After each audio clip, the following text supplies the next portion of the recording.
liberation just have vastly different understandings of what liberation is for. I haven't seen this much importance and attention.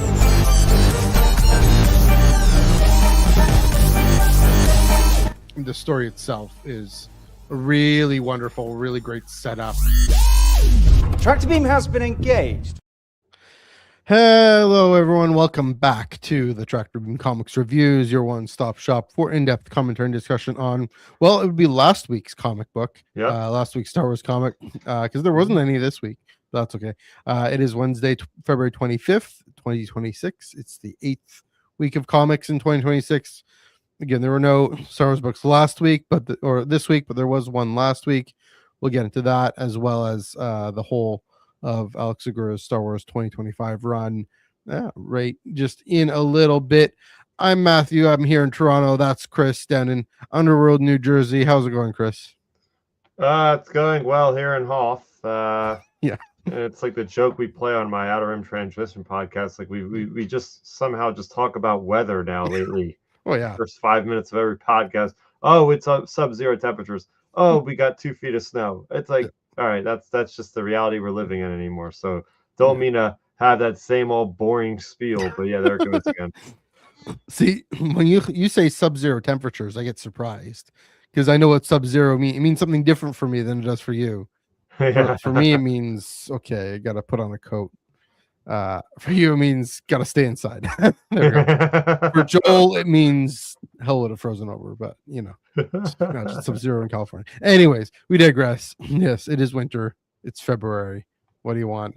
Yep. This is the Tractor. Get to the plugs.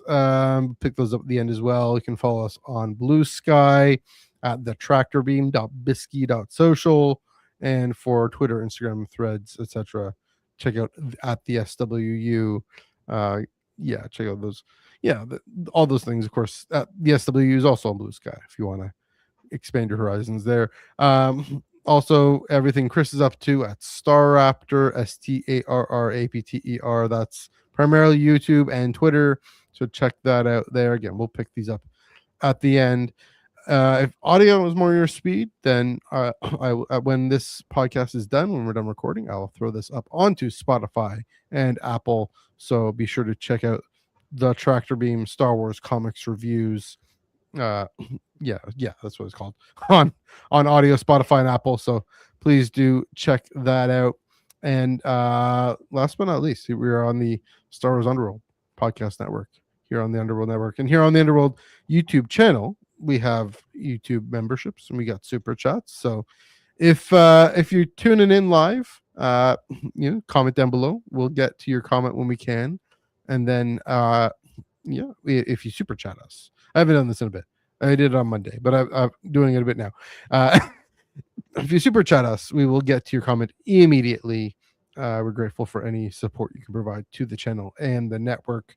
Lastly, the Star Wars Underworld Discord server down in the description below. You can find a minty fresh link to get into that Discord server where we're chatting all about Star Wars, chatting video games, chatting all bunch of stuff. I think they're going through a rewatch of The Mandalorian in the Discord channel, so in the Discord server. So jump on in. The water is fine, and every day I'll see community and chats and things going on down there. Talking about video games. I know, Chris, you're big on the video games in there, so check that out. We've been enjoying the latest reincarnation of Overwatch. Nice.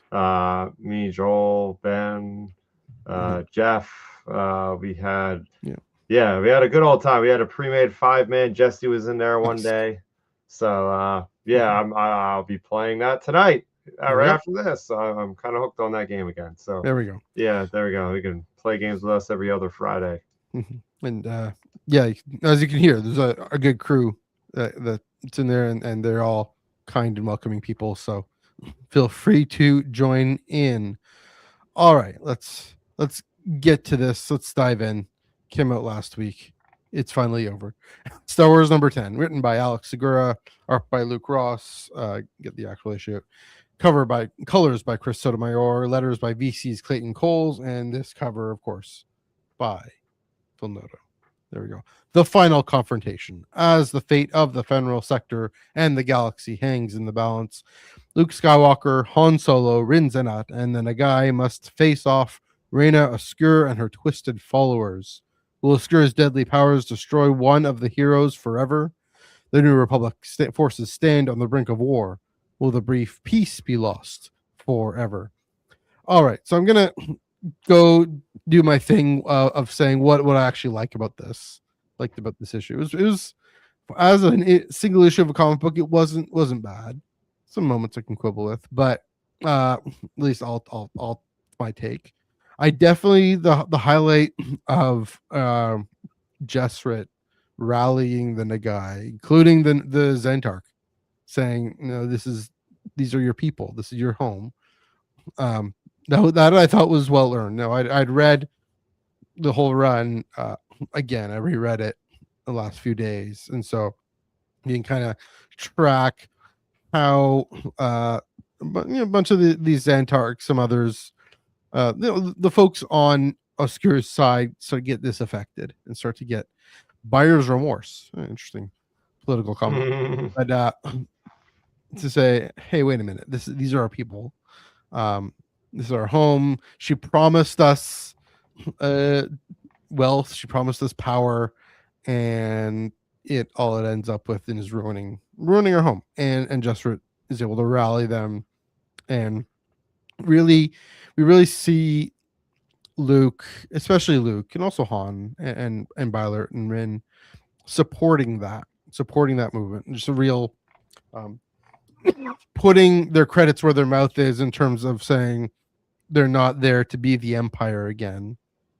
They're there to support these planets. Yeah, I like that part. Yeah, and so, and then we finally see Leia and Mon Mothma make their way to Nagai, or however you pronounce it, and also have boots on the ground there. And it definitely worked as a finale, sort of, for the most part. The one thing I thought was a little fast, I was sorry, dry mouth, coming to the end of the comic. I'm like, how are you going to end this thing? Yeah. Only a few pages left. I was like feeling it. I was like, only a few pages left. It's like, turns out, okay, so the Crown of Verity can take the life force that Oskure was taking from Rynn and get her, kind of suck it back into Rynn, which that's pretty convenient. I thought it's a little convenient. Very convenient, and it is so comic. Not to interject in your whole opening salvo here, but it just completely felt like something from like a Marvel comic from like the 80s or something. Like, where is this coming from? Or Star Trek from the 60s, frankly. Yeah, I mean, that's not really my opening salvo. Like, we don't have too much to say about this one. I don't, at least, but again, we'll get into. We're going to talk about the overall run in a bit, but I thought it was fine as a finale. I liked that it was on Nagai, really hammering home that this story ended up really being about the liberation of the Nagai. So, which is what they should call the actual comic book. They should say when they release the trade, don't call it Star Wars, call it Star Wars: The Liberation of the Nagai, or Star Wars: The New Republic: The Liberation, something, because that really ended up being the focus. Although, again, maybe I'm getting ahead of myself here, but it really, if anything, it showed how this instance of this whole conflict in the federal sector, I mean, a lot about Leia expressing the values that she fought this rebellion for, and Mon Mothma saying, well, yeah, we gotta be smart about it. And yeah, that doesn't come up so much in this issue, but again, it was fine. I didn't mind this comic book, this issue number 10. Except for, again, they really, we say this a lot, I said we say this a lot. Could have used another issue. Could have used one more, like, okay, they dealt with this issue number 10 would have dealt with the Nagai. and then issue 11 could have dealt with Oskure and Rynn and whatnot. Now again, they did set up well in the last few issues the whole thing with Rynn and the life force and all that didn't come out of nowhere, but the fact that the Crown of Verity is the key, that does come out of nowhere. So it came out of nowhere when he's like taking out of his.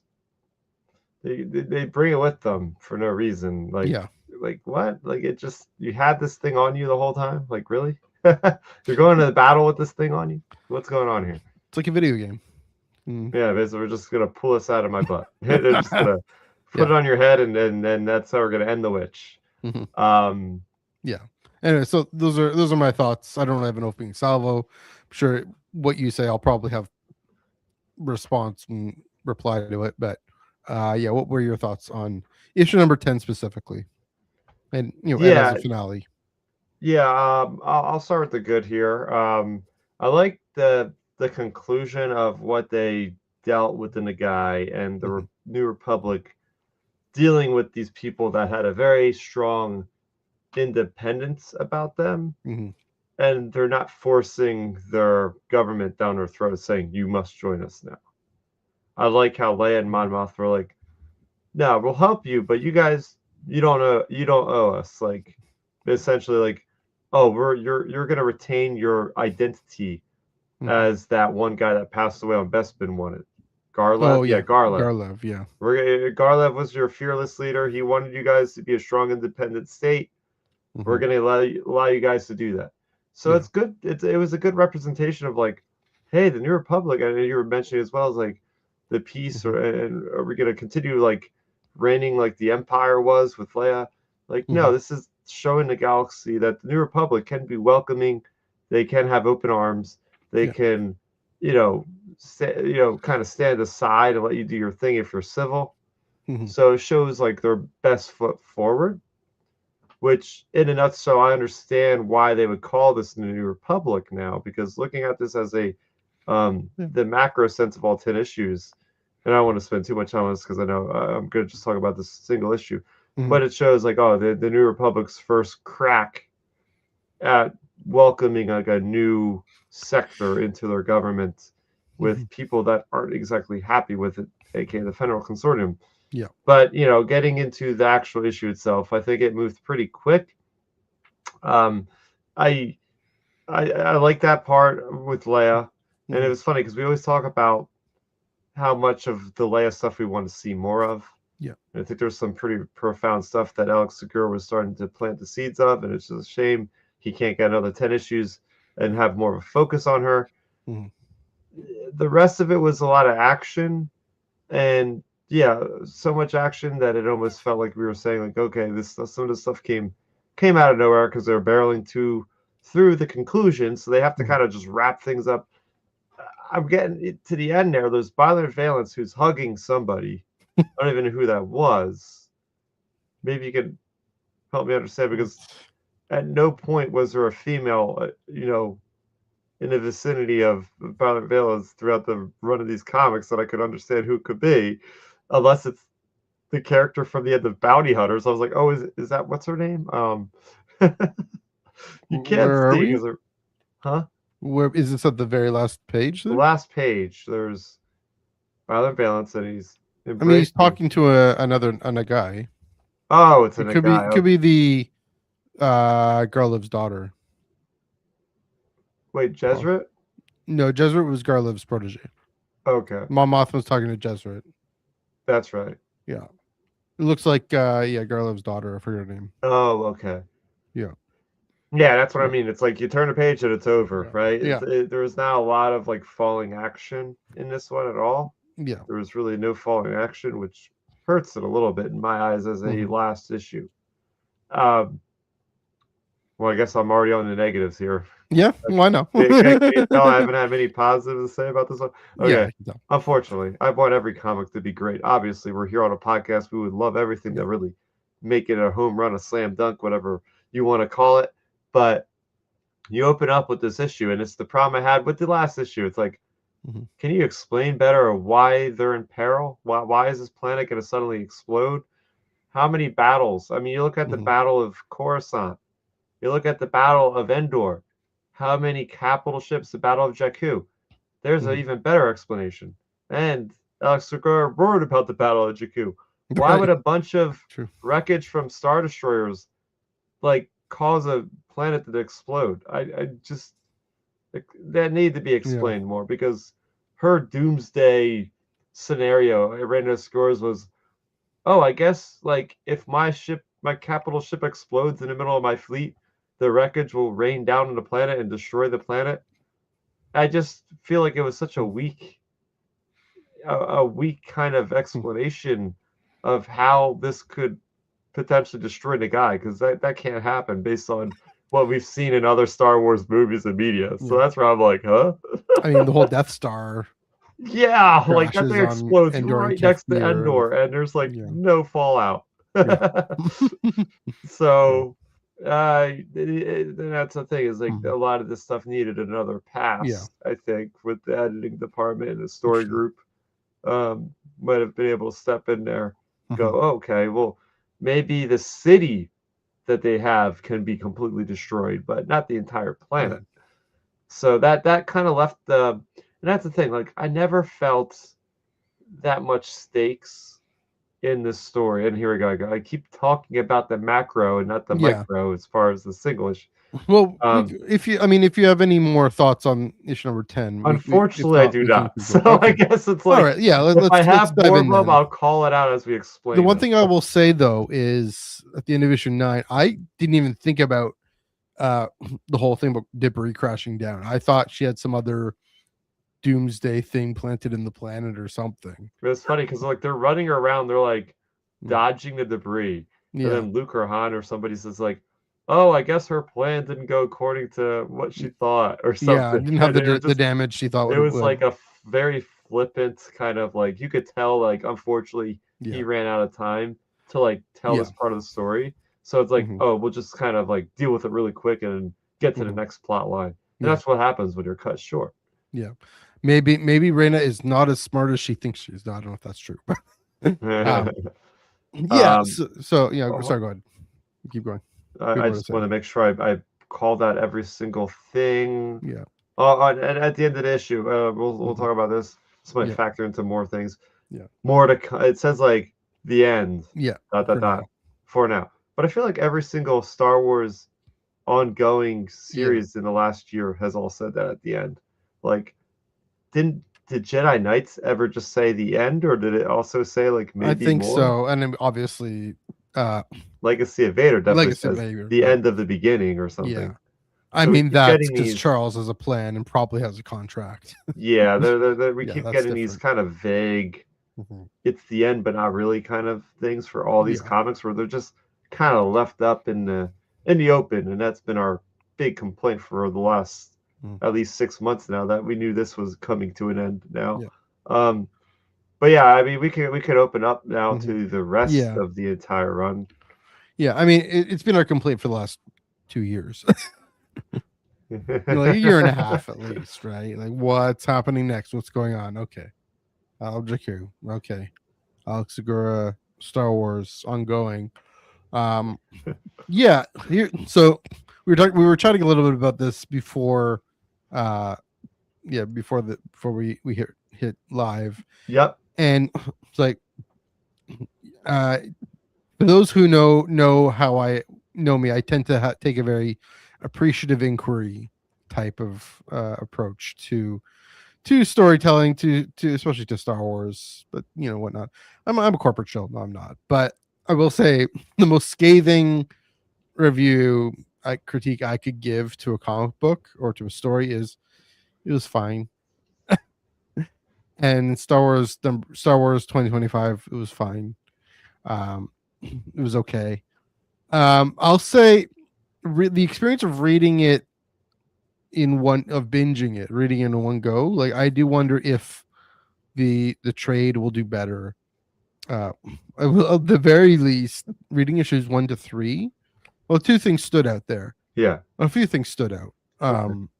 In reading it like this, issues 1 to 3 started to set up some intriguing things. It really weaving. I got a sense of how the different plot lines weaved in and out of each other, how they related to each other, just the feel of it being a bit more connected. And here's another odd thing. During the single issues, I complain about, oh, I wish I had more Leia and Mon Mothma. I wish more Leia and Mon Mothma. Reading them all together, it felt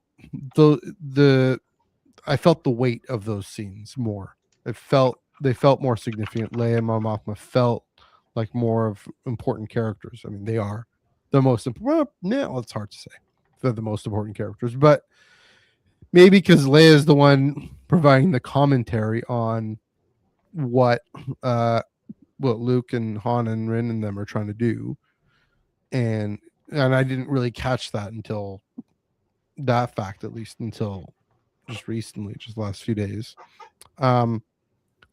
Even going into that weird Clone Wars thing, maybe it's because Joel and I were talking about separatism in Star Wars, and like, what are these two issues? Why we have battle droids and clone armor? Yeah. What's happening here? I think it was an attempt to be symbolic and to remind folks that this Federal Consortium thing, it's a separatist movement. Effectively, it's they want to be independent, at least from the Perosi point of view. Like, Prime Minister Almovar, she just and that that officer who greets Oskure, I forget what issue that is. So that was an interesting moment where she's getting buyer's remorse. After Oskure comes back from Bespin, says, "Yeah, Garlov is dead. I killed him." And there's that officer's like, wait a minute, that's not what we want here. And so I think even the Clone Wars thing, it's like, okay, separatist movements in the galaxy. Again, it's on my brain. I read that Monday night, so just after talking about separatism and Ion Cannon. So yeah, I kind of this attempt to be symbolic and metatextual, if not a little bit. I do a few things that really stand out as drawbacks is, I think, just the plot lines, they definitely were a little too disjointed from each other, right? We needed more. Yeah, there was some reporting to Leia from Han would be reporting to Leia. There's a moment where and 3PO's like, I think Ben needs a diaper change, but or something like that, but and Leia wanting to go and not being able to go, so she sends Alicia and activates Bastion and all that. That was okay, but it's just, again, it felt just really disjointed and not tight enough. Need to be more focused. What would have really, I think, clarified a lot in terms of the Federal Consortium and especially the Perosi and the Nagai would be maybe a sense of what it was like under the Empire, right? If they were, because I kind of interpret, my headcanon is they were for centuries these proudly independent systems that the Republic either left them alone or couldn't have much influence on them, but then the Empire shows up and does what the Empire does. And along comes so of course Palpatine dies, Battle of Jakku. Along comes Reyna Oskure saying, "Hey, you want to get out from the boot of centralized power? Well, the New Republic is going to be this power. You got to resist it. I'll give you the wealth and independence." Oddly enough, like what Dooku would say to the Trade Federation and the banking clan and all that. I think that needed to be fleshed out a little more about those motivations, and then I think we would have clued in better. We would have tied in better. Yeah, I agree. Things like you mentioned about Oscure's plan, right? like the fact that we had two different ideas of what was happening. It needed to be clear. It needed to be kind of believable, right? Like Operation Cinder is, we get what that is. We get what's happening there, for example. the Death Star and Starkiller Base. We get what's happening there, and we can laugh at it, but all those those ships in Rise of Skywalker with the weapons there, okay, we see what happens on Kijimi. Yeah, we didn't quite know she flicks a switch, so I get it. Like, we don't want to have another super weapon with a laser destroying planets. How can I make a more plausible threat that'll put people in jeopardy? But again, I just felt like there was no risk. It felt like everybody was safe because the moment we thought Jesrit was dead, she was back alive again. Well, actually, no. You know what? I'll take it back a little bit because one of the more better parts of this is the death of Bastion. I thought that was really like striking. Yeah, like bullet bolt to the brain, point blank. You see it on the page. It's like, whoa, Star Wars has never gone like this far with a death in the comics, at least. That was pretty cool. But so well, that's the thing. There are some things in this that are pretty great. Like I talked about the Nagai, and the New Republic being a source of support and strength for them. That's smart diplomacy on the part of the New Republic to say, you're not ready to join us. You need to be more independent. So better to have an ally than an enemy.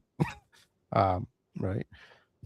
That seemed to be the Leia, Mon Mothma and Leia's calculation. Okay, fair enough.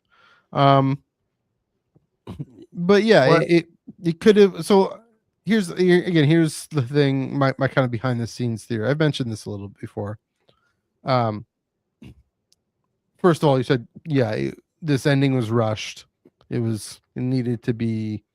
I agree. It needed another pass on because some editing, some I don't know about continuity things, but like just clarity things, right? That's what a good editor does. An author, writer assumes, put something on the page, on the screen or whatever, assumes it's clear, assumes it's getting its point. You're getting your point across, but then an editor comes in and reads it and says, "Oh, I don't know what you mean by this," which means you need to do a better job clarifying it. So there's that. I do think, I've said, this is the thing I've said before, is it really, if this had been just the first chapter and even a 6-issue arc, and then everything with the guy maybe comes back in issue 15, 16, 30, who knows what, that, different, almost like an anthology of different attempts at the New Republic to build out its base and to build out its systems and its presence in the galaxy, and Marvel didn't want to commit to a longer run. I also again suspect that Lucasfilm was wanting to say, let's wait to tell any kind of New Republic story until after the Mandoverse is done. I'm still sticking with that theory. And so Alex had this longer plan, and he's had a career of, that's the thing with the industry. It's in this weird flux where either you adapt from what you're used to, or you end up with this kind of half-baked, get caught by surprise. And because that's the thing, is they plot out multiple arcs, multiple stories, and if you're an image comic, that you own this comic, you can do what you want with it. You take the financial risk of it. Yeah. But also, Image is good at I suspect Image is good with absorbing some of that. But here's Marvel saying we're not willing to take the financial risk of more than 10 issues in this environment where brick and mortar stores are in flux, where the whole distribution system has gone completely upside down and backwards. And I don't think that's a bad thing. It's a great thing that Diamond's monopoly is done and Diamond itself is done. But great thing that Diamond's monopoly is done. I'll say that. But Alex is used to plotting things out, and all of a sudden he's told, "No, we aren't gonna extend this longer. We're only gonna give you these 10 issues to finish this story." It reminds me of what Tim Zahn told me at Fan Expo Canada. I think I said I wouldn't say this publicly, but I think it's nowadays it's fine. The reason Thrawn Alliances wasn't finished is because Marvel just didn't greenlight more issues, right? They're like, we're only going to sell so many, which is kind of weird given so it's Thrawn. But dumb, because it's like, yeah, first of all, it's Thrawn, but you're ending it at a terrible point in the story where everybody expects more, and you're just going to cut it off, where it's like, you don't give us the full thing. Then you should have streamlined more of it so you could get it out in 6 issues somehow. Although that would just dilute the product and make it worse. But so anyway, going back to this. Going back to I think if it was 11 issues, then the overall pacing would have been a little better. I think the pacing was all right. I didn't mind the pacing. Except for this last issue, which I thought needed a bit longer to deal with Oskure, but maybe could have dug into more of her backstory a little bit, if that would be good to spend some time building up this whole thing with the Crown of Verity, and then that would seem to make sense in an issue number 11. But it's what we got. It's the story we got.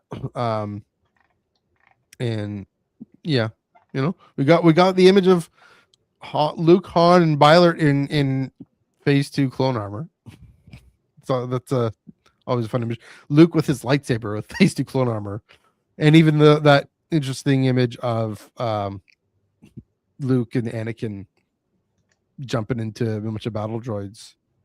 So I mean, there you got the kind of the little prequel nod there. So things to like about this run, but things to be like, this something happened behind the scenes. Put this in the oven. If we could put this in the oven some more, it's a little doughy. So anyway, what were your kind of thoughts, feels overall on this one? First issue was fantastic. It's like, hey, we've been waiting for this. I mean, you got Han, Luke, and Leia after the events of Return of the Jedi. What's not to love? Like, all right, we think in our head all the times on the playground, acting out, what would happen after Return of the Jedi with our big 3 heroes? And hey, man, this like I was saying for the longest time, I was like, whoever gets this story is gonna have a big responsibility, because they are telling a canonical story about something we've had in all of our minds for our whole lives. Sure. Like what happened, like the pressure is on. And unfortunately, this wasn't the best, most enthralling, exciting, thrilling story involving those characters that we could. And it's in our heads that we have such high expectations. Maybe it's not really Alex's fault completely, because it really is the reader that had all these grand ideas, and it's also not his fault because it's Lucasfilm saying you can't do this, you can't do that. We have ideas here, don't do this. It's like, okay, there's a lot of red tape around this. It feels like there's a lot of red tape, and when it's all said and done, it's just kind of like a forgettable story. I really, I hate to be this negative, but when I look back 20 years from now, I'm going to remember Charles Soule's run of Luke Skywalker and Leia going back to Bespin, trying to find his lightsaber. And I'm going to remember the original Star Wars run of when they go to Nar Shaddaa and they're at Gracchus the Hutt's arena. And then Luke, Han, and Leia run out with lightsabers. Like, those are some milestone moments that are over 10 years old at this point, some of these ideas that I still vividly remember. I can't really tell you much if I remembered in the last 10 months of this run, I'll be honest. I mean, that's why I had to reread it, right?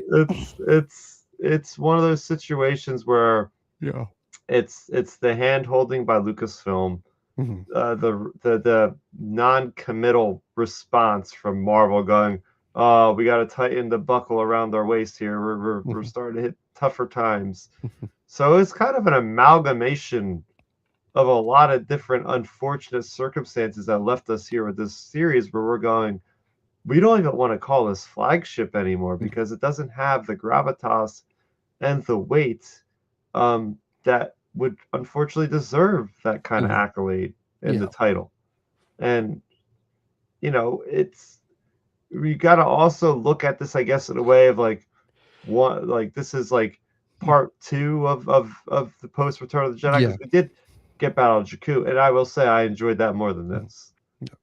I enjoyed that more than this. I liked the release order. I liked how Marvel experimented with this release order of maybe 2 or 3 a month, whatever. Release schedule. Yeah.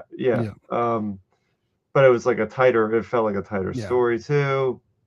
I remember going back to the beginning of 2025. I believe it was Alex from Star Wars Explained had a roundtable podcast discussion with the 3 big Star Wars comics, with Legacy of Vader, with Charles Soule. We had Mark Guggenheim with Jedi Knights, and we had Alex Segura with Star Wars issues. And I do remember Alex Segura kind of giving us a warning, like how it might not be as tight as the other ones, just simply because he was saying that there was like, he didn't say it specifically, but I was getting a notion because he was saying, oh, each issue is gonna like focus on a different character's story, and we're gonna maybe jump around a little bit. And I went, oh, okay, well they're trying something new at least. Unfortunately, I don't think that method really, like you're saying, like it felt like some pieces were a little bit disconnected. He was trying to tell us like really ensemble focused story, but with all the big 3, well, 2 of them were together, 1 of them was away and didn't get a lot of page real estate. So yeah, there's just a lot going on with this where it felt like it was a little empty. It was a little empty in the middle there, especially. But the beginning was interesting because you get this really cool cliffhanger, and I'm a sucker for the unknown regions. And and it's like you got this guy that comes in, crash lands. Luke Skywalker's flying his X-wing around in orbit, and there's like this mysterious air around it all because this Nagai crash lands, and he's telling Luke something, and it's in a gibberish language at the time, and we're going, oh, what's going on? And in his first couple issues, and then it started to lose us. I think it started to drag on, and things were happening where I was like, okay, what is the actual focus point here? You know, so yeah. I mean, I even wonder having Luke as the focus was a business decision. I mean, it clearly is. Remember, we bring this up quite a bit that in one of Charles Soule's comics, Luke's on the cover and he's not in the issue. Yeah, because it'll always sell. Just make a variant with him. Don't worry about the direct edition. Again, this isn't. We're not blaming Alex Segura here. Although again, he's the one with the written by. So, yeah, but we all know these are written in committee. Like you said, the Battle of Jakku is great. You've read his Poe Dameron YA novel, right? I've heard good things about that. Oh, I like that one a lot. So he knows how to write a story. It's well, this is what I was going to say is, it's the classic Star Wars thing of expectations. Like you said, he had a big task to do, and really, to build on his own work in Battle of Jakku, but also the entire Aftermath trilogy, Battlefront 2, Shattered Empire, all that, and also everything in Legends that's come after, right? This gap of time that canon hasn't explored yet. And so we're expecting something with Star Wars, just Star Wars on the title. And here's the big 3. We're expecting it to be a big story. And again, that's the impression. Issues 1 to 3 gave a sense of, okay, this is going to be a big story. This is going to be the New Republic story. And maybe it's just so hard to pivot when he's told, no, it's only be 10 issues. and you can't tell the New Republic story in 10 issues, right? You could tell the year between Endor and Jakku in 12, and only one little sliver of it. What was really strong with it also in these 3-4 issue arcs, that was very clear and intentional about what he was doing with that. Sort of mapping on to the 3 books of Chuck Wendig's Aftermath trilogy, somewhat, not exactly. Also, of course, Alexander Freed's Alphabet Squadron, which I'm going to read this year, I promise. Or the whole other extreme. I mean, Mark Guggenheim telling us, each issue of Jedi Knights is going to be two Jedi, and then there's going to be a Qui-Gon through line, and that was like, okay, great, worked great. It was like do what you set out to do. I mean, that is how I always judge storytelling. Always, there's the other Star franchise. It's taking heat because there's a show right now that is doing what it set out to do, but people don't like what it set out to do. But it's doing what it set out to do really great, and so that's why I'm in on it. So yeah, I mean, that's the thing, is Alex Segura set out to write.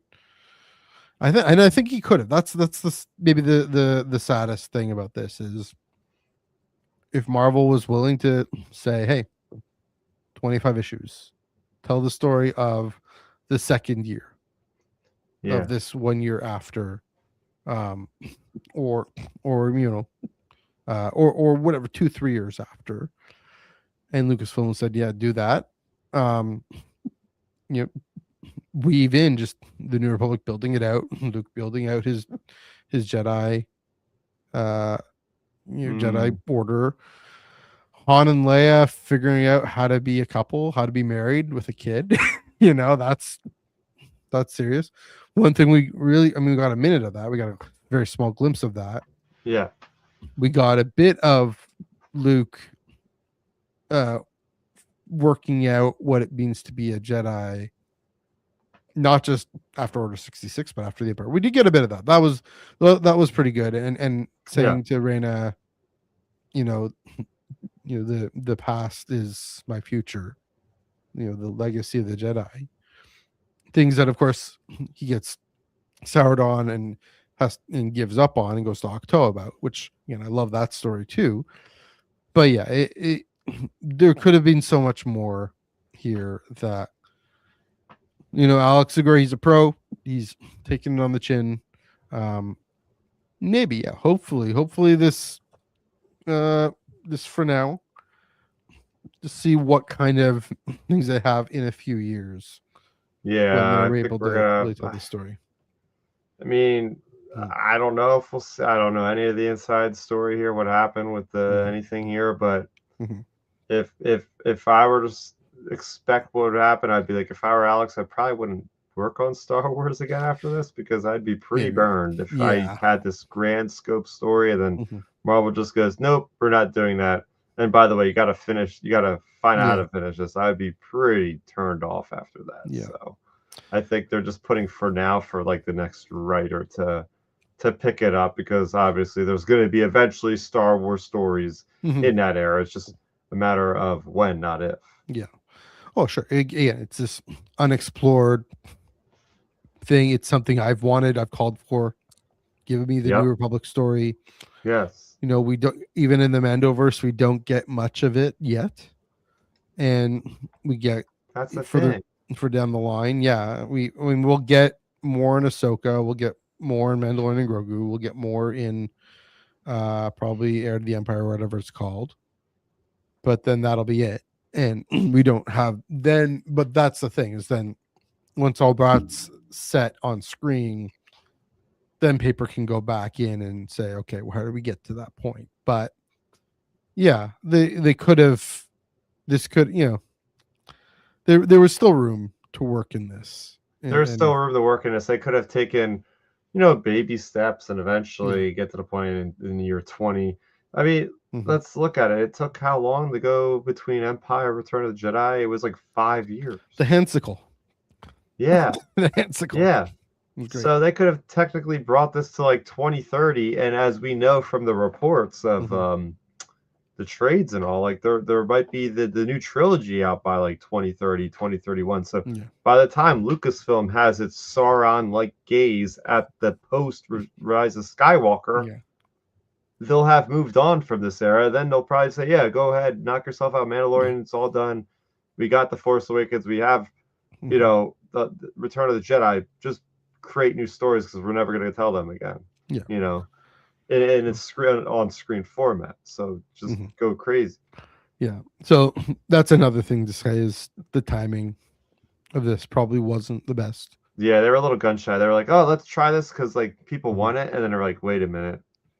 Do we really want to tell these stories right now? Because we can just have them on the big screen. All right, pull it back. I feel like it's a knee-jerk kind of reaction of not great planning on Marvel's part. So. Yeah, or the assumption that everyone will always want to see a Han, Luke, and Leia story. How about a Jar Jar, Keller, and Beck story, please? Yeah, isn't that crazy though? Let's look at the ramifications of this, man. Yeah, the idea that a Luke, Han, and Leia comic book series. And I don't know how this is selling. I'm assuming it's not selling enough if they're not going to continue it. If this is finally where the bubble bursts, man. I keep crying from the rooftops for years now. Like, can we focus maybe on different characters a little bit? Like, we keep going back to the well at this one. And the bubble has burst. Now Lucasfilm can see, like, we can't keep falling back on our laurels on this one. We got to actually try to push something like the High Republic that actually sold lots of comics, and it had nobody connected to, well, maybe Yoda, but other than him, connected to Skywalker saga. So it might be kind of a good thing. It's unfortunate that like Alex Segura they took the fall for this, and the team there, the creative team. But let this be a message to Marvel, being like, look, like, why don't you guys, get outside of the original trilogy box a little bit more, and I mean, looking at the future of the comics, I guess, I hope you have that story prepared of the new ones coming out later in the year. Yeah, I do. Okay, cool. We got to get to that.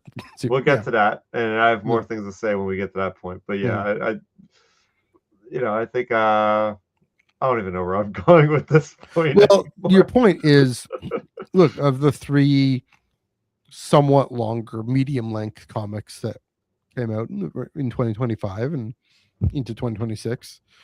One is prequel, one is kind of original, and one is sequel. And one is sequel looking back on prequel, really.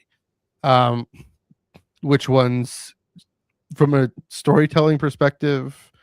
I know from a sales perspective, Legacy of Vader was like Charles wouldn't put that in his email. He blasted, okay, it took off. Yeah.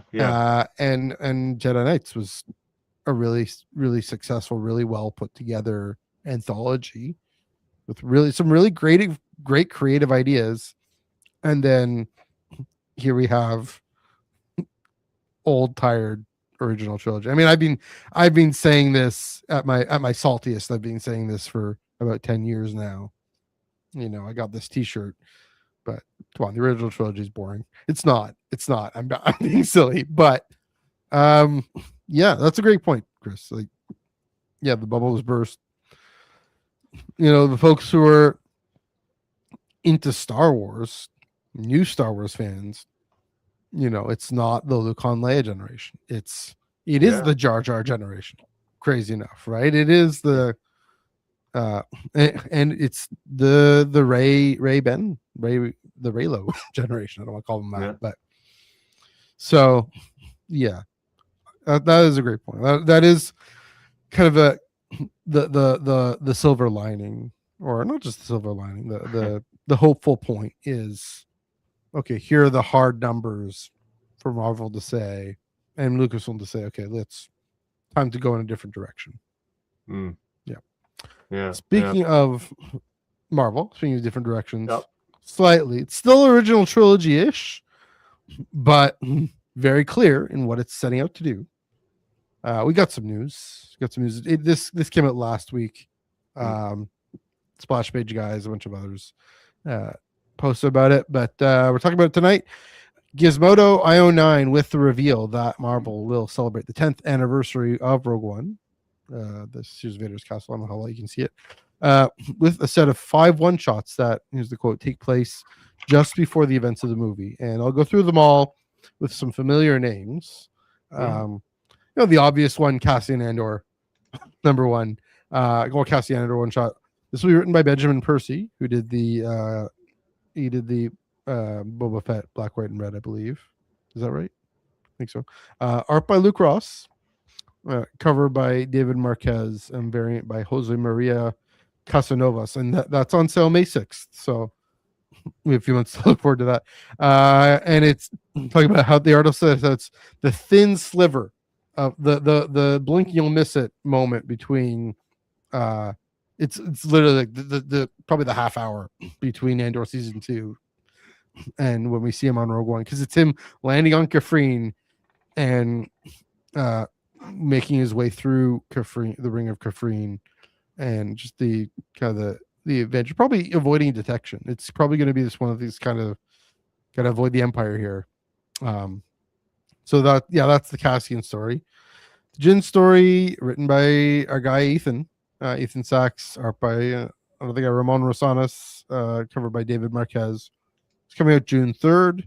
This is A Prisoner of the Empire, A Chance at Hope. And so sees Jin, although what her kind of ghost name or whatever it is, roped into a slicing mission on Wobani. Leanna Holick. Yeah, Leanna Holick. So people know her as Leanna Holick. Yeah, she gets roped into this slicing mission. She's on Wobani, in that Republic truck being carried over to the mud piles, and she gets roped in the slicing mission.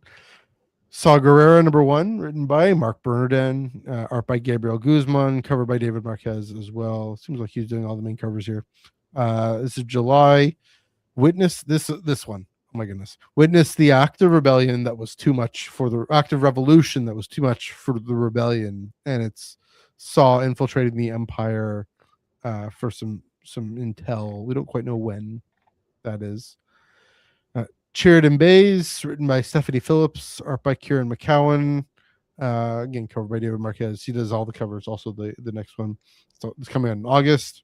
A strike against the Empire, but at what cost? Bays and Chirrut attempt a covert mission to sabotage a Kyber mine, and their faith is tested. Lastly, Darth Vader, written by Chris Condon, also art by Luke Ross, covered by David Marquez, variant covered by Walt Simonson. Same says familiar. This one is in September. And this is the description here. When negotiations failed, the Empire sends in its attack dog, Darth Vader, who has to make Kyber crystal exploitation happen when Krennic can't. So that's the news. These one shots that'll take us from May to September. Got that to look forward to, celebrating Rogue One at 10.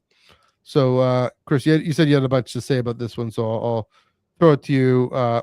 Which of these stands out the most? What gets you excited about this, and what are your overall thoughts? Well, definitely Saw Gerrera and Bays and Chirrut, because these are two characters that haven't often gotten stories. Like, we've gotten a whole book for Jyn Erso, the young adult by Ray Carson, I think. We got obviously Andor for Cassian Andor. Seen too much of Vader already. Rebel Rising. So let's get some of these other characters. Saw Gerrera, I always just find him so fascinating, because he does also pop up in a lot of books. You're talking about Leia, Princess of Alderaan, and Jedi Fallen Order, and all these different other entities. He's Rebels, Bad Batch. He's in a lot of things. So I'm looking forward to seeing, like, what is that one last thing he does to really tick off Mon Mothma to thinking she doesn't ever want to work with him again. So that's cool there. Looking at the reveal, and this is where I have a bone to pick with StarWars.com, and I don't hear enough people talking about it, so I'm going to say right here, right now, why are they not promoting their comics on their website anymore? Why are they not promoting their books, their publishing? These guys have a website. Use the website. Like, why? No, I mean, I'm sure that IO9 and Gizmodo do great work over there, But why do they keep getting these exclusives and there's nothing on the official StarWars.com? Like, it's absolutely ridiculous how we're getting like, I don't know. Let me look on there right now because there's like random stuff on there like craft work and stuff, which is great. Yeah. And then there's stuff as large as like the Mandalorian trailer, but there's nothing in between that. Like there's the publishing. It's like people might not even know that they're making Star Wars comics or books anymore because they're never talking about them anymore. We'll eventually get the like the after recaps for New York Comic Con and San Diego Comic Con. Yeah. But I shouldn't be finding out about a middle grade horror Darth Vader book, audio book from like a random screenshot somebody posted in a Facebook Star Wars book group. It's gotten out of control, guys. Get your stuff together. And start giving the authors and the creative teams a little bit of a spotlight, because what else are you going to post? Like they'll go like StarWars.com will go like a whole week without a new story on there. And then we'll get like all these book announcements and I have to find them at a different website. It's I had to get that off my chest because it's really getting me annoyed. For somebody that personally loves to read all this stuff, and then like it's not getting promoted properly. Simply put, they have to outsource it. Yeah, I do get what you mean. I think they're all hands on deck with Mandalorian and Grogu, and with Maul Shadow Lord. That and even the Galactic Racer. That's what I saw that flash by on the site. Yeah. I get what you mean. They just it's probably just cheaper to outsource it, frankly. That's what they're doing, right? Saying cheaper. All they have to do is get a screenshot and a quick little blurb, and that would make me happy. I don't know how that would cost them anything to do. I feel like it costs them more money to like, hey, we'll give you a scoop and we'll pay you this money to put on your website. They could do it themselves. I mean, if they pay them at all. That's the thing. I don't know. Like it's a you scratch my back, I scratch your back kind of situation where we all logged on to Iona. We gave them the click, and we gave them the ad revenue. So another gripe. This is my hour of grievances. This is what happens when we don't do a podcast for like 2 or 3 weeks. I guess we just got to do podcasts every week just so you can get it off your chest. Rage of me going, this needs to be done. This needs to be done. I'm armchair quarterbacking the entire publishing promotion over there right now. Because another gripe I have is, how did we go through 10 years of The Force Awakens and not get this treatment, guys? I mean, come on. True, like there's not any movie to watch. We couldn't watch The Force Awakens for at least one weekend in the theater after it made $938 billion domestically, and it's never been undone. I'm making up those numbers. I know it was 900 and something. I'm just throwing the 38 in there. But like all that's going on. And so I'm happy because I really, you know, think like most of us agree, Rogue One is the best produced Disney film of the last Disney era, right? So it's nice to see it getting its flowers again. Plus, Andor is such a smash hit with season 2 that it's like, okay, let's ride the wave of the hype from back then a little bit. As much as I think this is a cool idea, my first negative thing about this is like another negative things. Tell us what you really think, Chris. because basically it's like, okay, do we have any era of mysticism left for Star Wars in between, you know, imagination? We really have to tell the story about Cassian Andor within 30 minutes of him going between season 2 and Rogue One? Like, we're really starting to like kind of scrape the bottom of the barrel, so to speak, at this point. It's like, come on. Like, there's so many other stories to tell. If you're putting artists and writers on the payroll to do this sort of thing, can we just get more original stuff? Because my one last thing to say about all this, are you sure we are in an extreme holding pattern with comics, and it's like, okay, we have the most safest things going on right now in Star Wars comics, and it's irritating because after High Republic, it seems like they've kind of given up with telling good original stories lately, and maybe it's just because they put so many more resources into that, and it just seems like, okay, this for the better of 2020. This is what we're looking at. I feel like I won't be surprised if we do not get another comic announced until like maybe like Comic-Con or something. Well, it would have to be before Comic-Con because they would have nothing left. Yeah. But we have our Maul Run out. Shadow Lord, which is cool because it's like, all right, that actually has a chance to tell us a really good story because it's going to be so integral. They're putting it out before the show comes out. So we're going to have that to really dive into the layers and really get into some cool ancillary material supporting that show, which I'm already excited about the show enough. Great. I'm looking forward to that. And then this is where things, then we have a safe bet. Okay, we're tying material to a theme park. Like, we have our guy on there writing it. Ethan, yeah. So I don't want to speak ill, but I just feel like, okay, that's like another like shoot in kind of thing where it's like, we got the theme park, we got to get the story out there, guys. And we were just talking about how Luke, Han, and Leia don't really sell, apparently. So here we go. We have another original trilogy story with like Darth Vader, Han, Luke, and Leia, and all them. It's like, well, actually, I don't think Han's in this. He hasn't been mentioned. So it's like that Empire to Return of the Jedi era. And you could all have good things to say. We could be reading that comic and say this is the best tied material comic for a theme park we've ever read. Legacy Run. We had the Legacy Halcyon Legacy, Halcyon or whatever. Yeah. And then we had the Galaxy's Edge, which I enjoyed both of them. Yeah. But again, a rather safe thing to do. And now we get to another safe bet where it's like, okay, we're just going to celebrate Rogue One. Let's just put out some stories like that take place like 30 seconds before we each see one of these characters.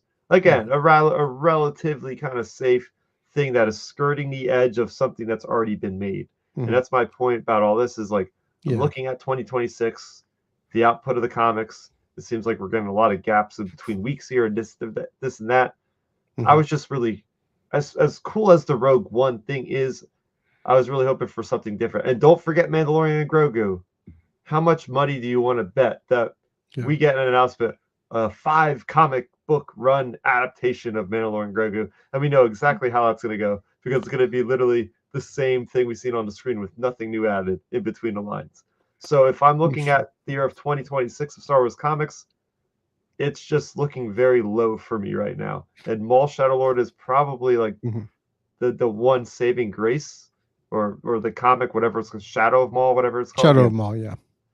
So I'm looking at it going, oh, the future is kind of bleak. And I don't mean to be the doomsayer here, but I'm like, I'm just not that excited right now. Yeah. If I was in 2025, we got Jedi Knights, we got a Star Wars we thought was ongoing, and Legacy of Vader. How cool is that? We're getting a Legacy of Vader Kylo Ren story about him being supreme leader and trying to deal with the ramifications of what the hell just happened in The Last Jedi with him becoming killing Snoke and all this stuff in between the movies. Like, that's great stuff.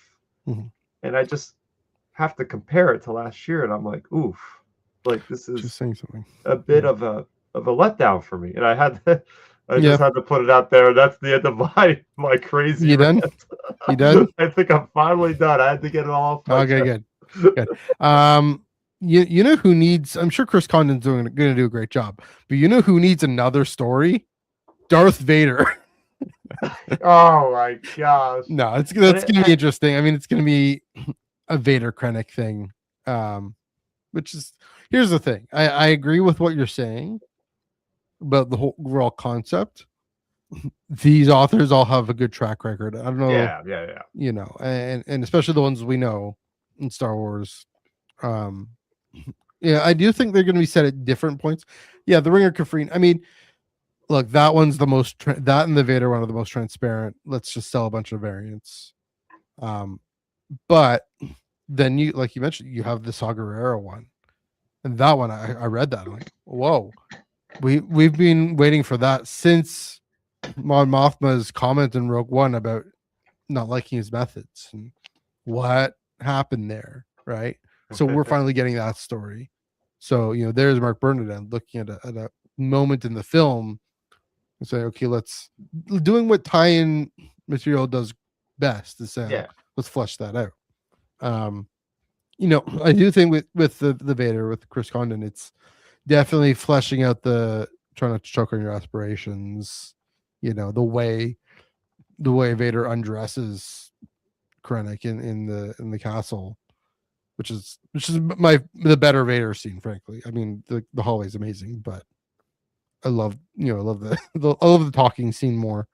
Yeah. So yeah, and you mentioned Sheridan Bays, give us more time with them. So the actual stories themselves could be great, like you said, and when it comes to the Galaxy's Edge one, I trust Ethan to give us a good story.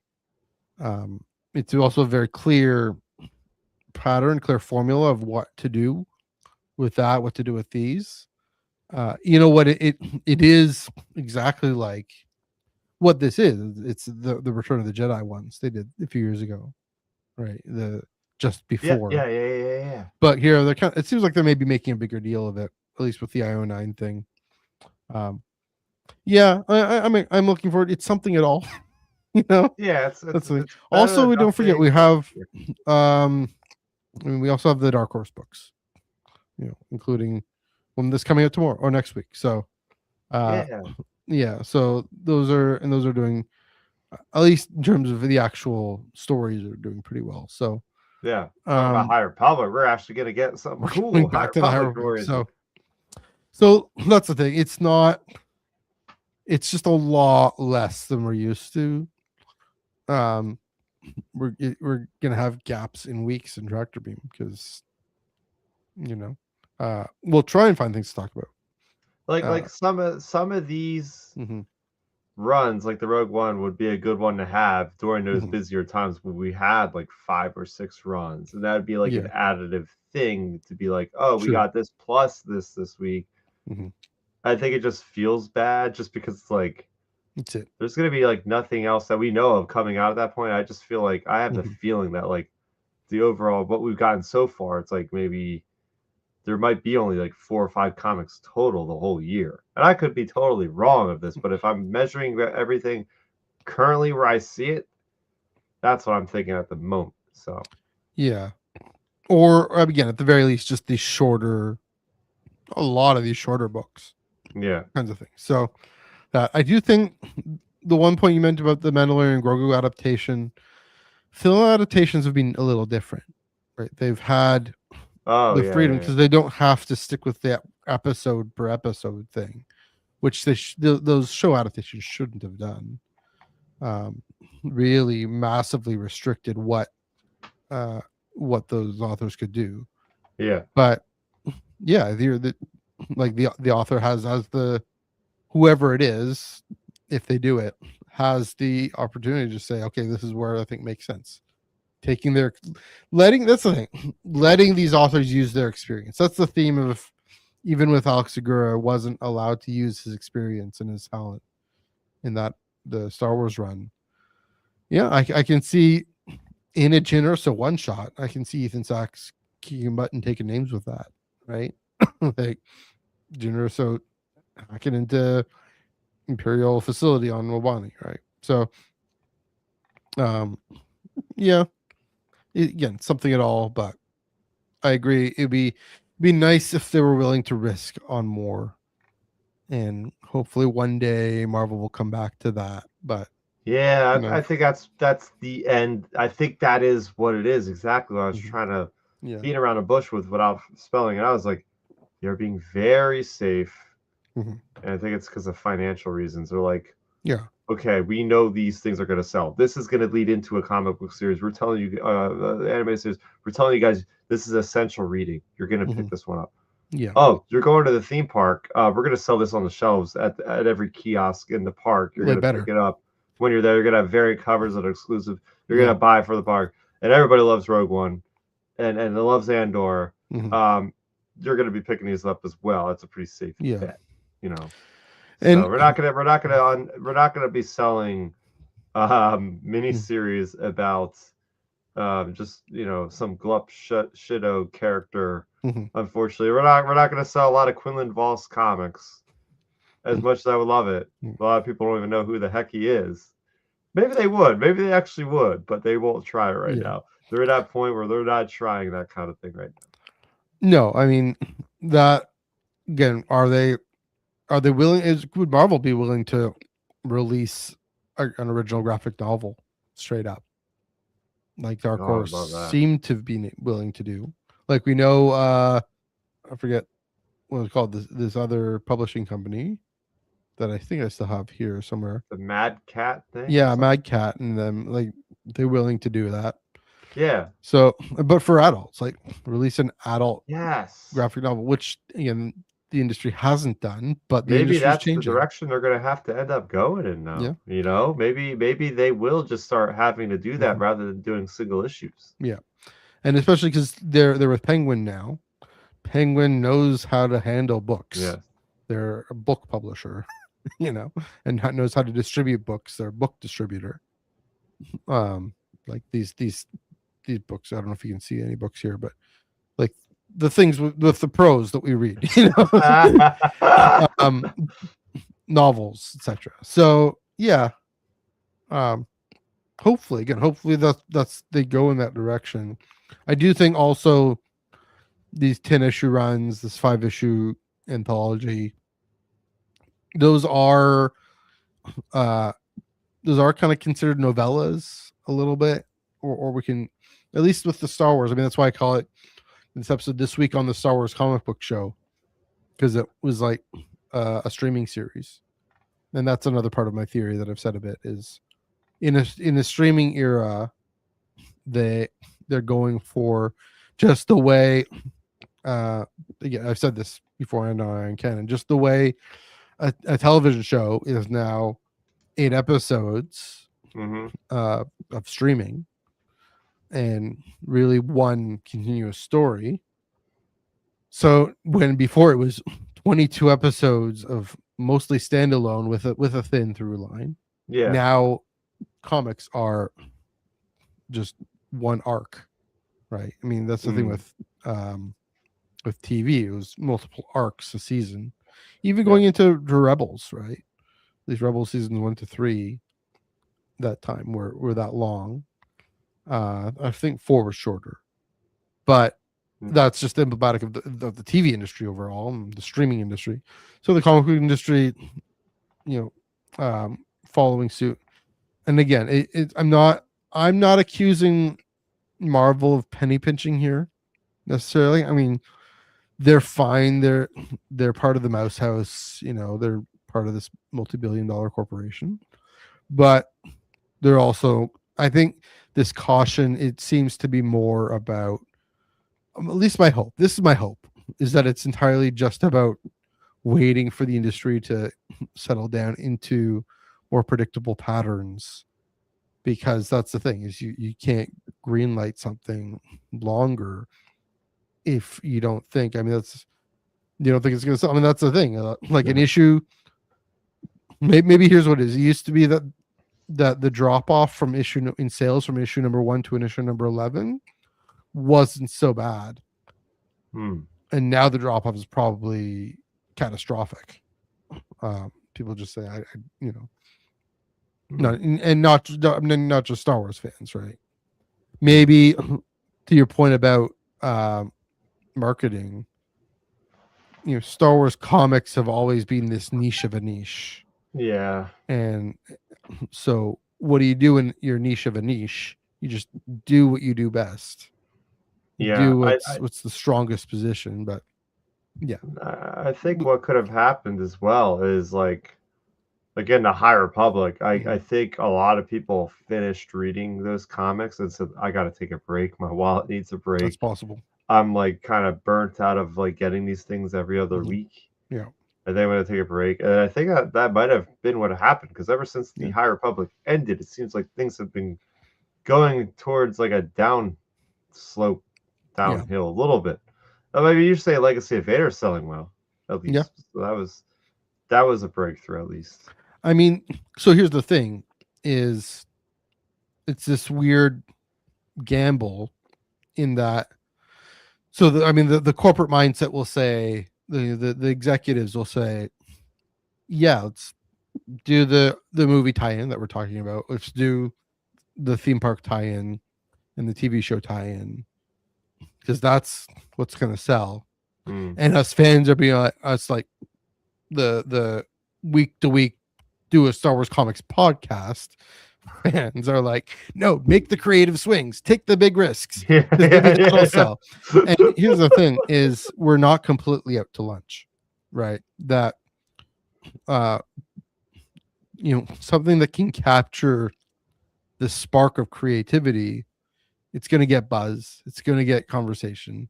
Yeah. Charles Soule is going to cause some fuss in a good way, cause all good kind of fuss. And right, I mean, this is that series of tie-ins for movies that are not really tie-ins, connected to movies that came out 6 to 8 years ago, whatever math, 6 to 9 years ago. And so like hotcakes, because it was really well written, really creative, and explored things, explored the prequels, Kylo Ren on Naboo. Who doesn't want to read that? So yeah, maybe I hope they take a good look at all of this, bring it full circle, what you're saying with Luke, Han, Leia and the Star Wars run.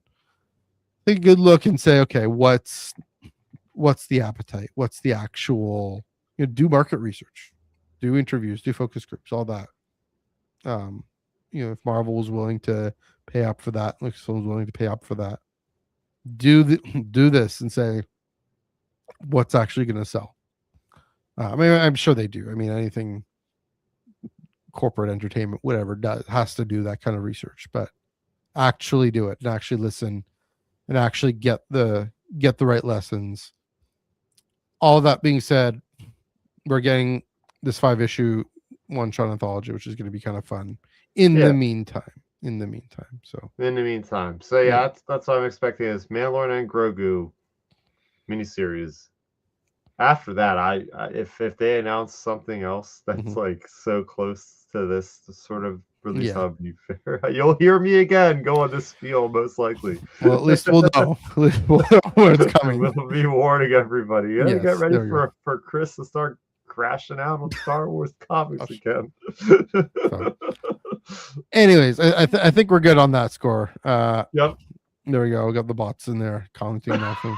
Right, they waited till now. To start chiming in. Anyway, next week, Miracle of Miracles.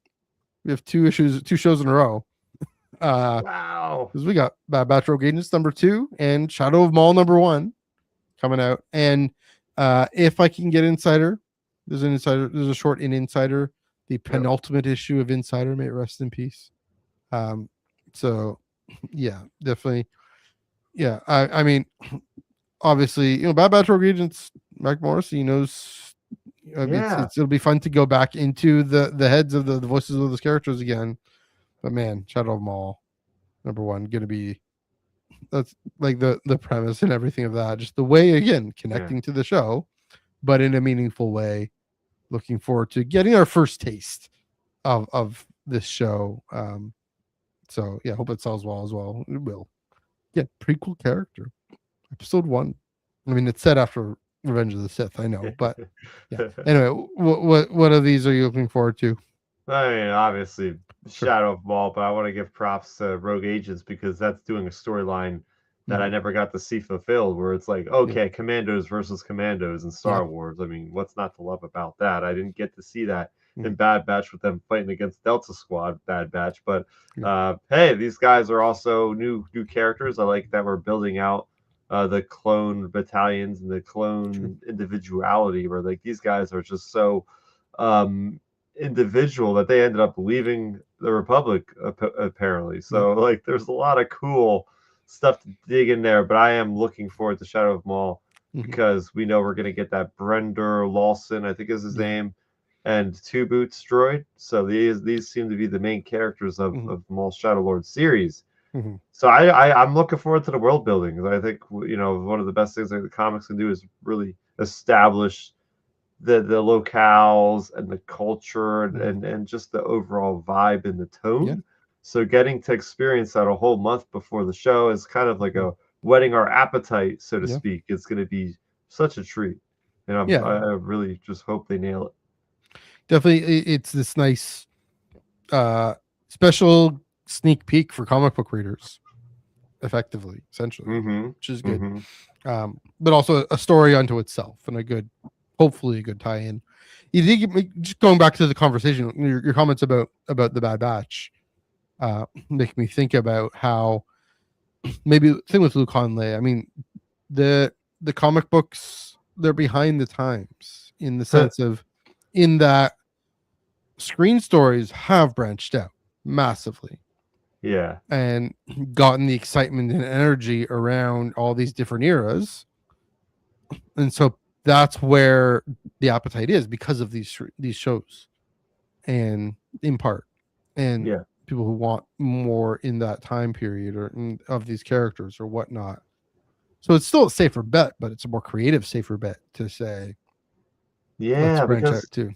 Because they do have to be more they have to be more recent with these story tie-ins, because how many times have we watched a Star Wars movie or a Star Wars series and we're like, oh, we're gonna get the announcement of that cool character getting his own series, and it never happens. It's like his own mini series in comics or something, and it doesn't happen. And then it happens like 5 years later, and people are already kind of like out, like they're not caring about that character anymore. Like I get it. Like, you don't know who's gonna be a massive hit every time. Sure. But still, I would like a little bit more synergy between the publishing and the screen stuff, because I think they could really find themselves making a lot of money and a lot of good credibility with the fans online, going, oh yeah, you got to read this story because this crazy thing happened with this character and blah blah blah blah. So I think that would help as well. It's a good point. I mean, again, we're going along here, but getting to the theory here is, it either has to be a good tie-in that really helps with the story. I mean, it isn't necessary, but gives a neat different angle on the screen story. Or if you're going to do something not related to a screen story, do an original character. Do something completely different, like High Republic, right? Or whoever. Or, I mean, the Bad Batch. I mean, the Bad Batch show is done. So now, go into, I guess they're not original characters, but Chelly, the Alyssa Wong's Chelly Afro run was also incredibly memorable. Good that we're taking a break from her, but from Chelly, not just because we need too much of a good thing. We can't have too much of a good thing, but create original characters and give us those if you're gonna not Luke, Han, and Leia. So that's the lesson. So hopefully here's maybe this is it. Maybe now is the start of the new era, right? That now that Star Wars 10 is done. Of course, we're getting Darth Vader comic in a minute, but in September, but it's just a one shot. And anyway, so I'm looking forward to this. Definitely I'm looking forward to both these. All right, we've gone long, an hour and 20 minutes. There we go. That does it for Tractor Comics. As always, I'm sure we thought this would go short, and then turned out going long because we'll have to say meta wise, but there we go. That does it for Tractor Beam Comics reviews. Please do like this video and subscribe, and comment below what you thought of all of our conversations. Chris, as always, thanks for bearing with me delaying, and then in a few weeks you're gonna have to delay again, but we'll be back next week. Anyways, where can they find you on the internet? You're always putting stuff up on the internet, so where can they find that?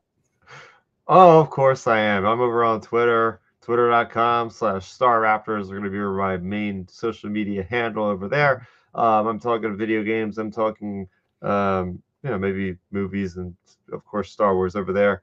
And I'm also on YouTube. That's my primary content creation platform.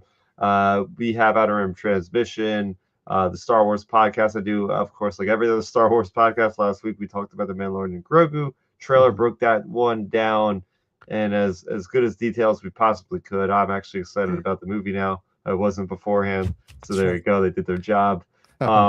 And then, so we're not going to be live this upcoming week because I'm going to be going to a Stranger Things play on Broadway in New York Nice. City. So that's going to be fun.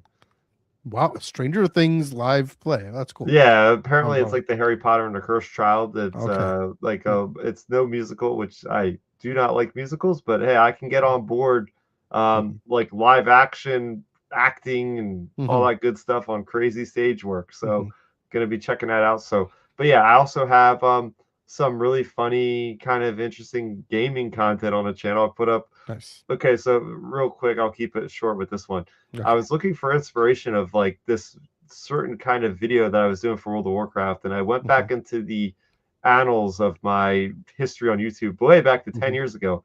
I tried, I should say, to put out a Star Wars Cribs, Star Wars The Old Republic edition where I'm showing people around my stronghold. I had the thing unlisted for 10 years. As I was looking, I was like, why is this video unlisted? So I put it on public. You can watch that video now. It's me 10 years ago with all this background. There's nothing there. It's like this little bookshelf with a sad starfighter on the top of nothing else. And there's no posters. There's nothing in the bookshelf either. My room is completely like empty 10 years ago. Yeah. And I had the worst audio setup and it was crazy. So you could see me looking 10 years younger with a crazy setup, like plan set up in the back, and trying to have comedic timing, which just didn't pay off because it was the beginning of my YouTube days. Yes. Anyway, I got that video. You can go check it out along with my Cribs World of Warcraft housing tour on there that I just put up the other day. So yeah, a lot of good content to check out on youtube.com/starafter. But yeah, I apologize. I opened up this can of worms and made this show about 40 minutes longer than it should have been. So there you go. I knew, I had a sense, I had a feeling we'd get into the circumstances of just Star Wars comics in 2026. We can't not. Let's try not to next week. How about that? Try not to next week. There we go. You can follow me on Instagram, MNEG1138. Also, it's also my threads in Blue Sky, but I don't really post there. Post almost all entirely on Instagram stories. That's what I do nowadays. But I'm hip like that. I'm a kid like that. No, I'm just kidding. Yeah, and then of course the Iron Cannon podcast, as mentioned this past week. We did talk about the trailer. We also talked about separatist movements in Star Wars and in the real world. Did a lot of. If you're into real world history, politics, give that a listen because Joel really goes into it, and I do a little bit too. Some Canadian politics, of course. Then this coming week, forget what we're talking about. We're talking about something. I forget. That's okay. All right, we'll come back this week on this Monday, 8:30 p.m. Eastern, 5:30 p.m. Pacific. Joel knows what we're talking about. I forget. Yeah, we'll figure that out. Get that notice in a bit. Then, of course, the tractor beam are coming back next week, as promised. We will. If I can get this, there it is. Yes, the Bad Batch Rogue Agents #2, going back to the Clone Wars, and Shadow of Maul #1, going to the Underworld in the Birth of the Empire, and of course, the Insider short if I can get my hands on the magazine. But until then, this has been Tractor Beam Comics Reviews. Yes, until then, Chris, happy reading.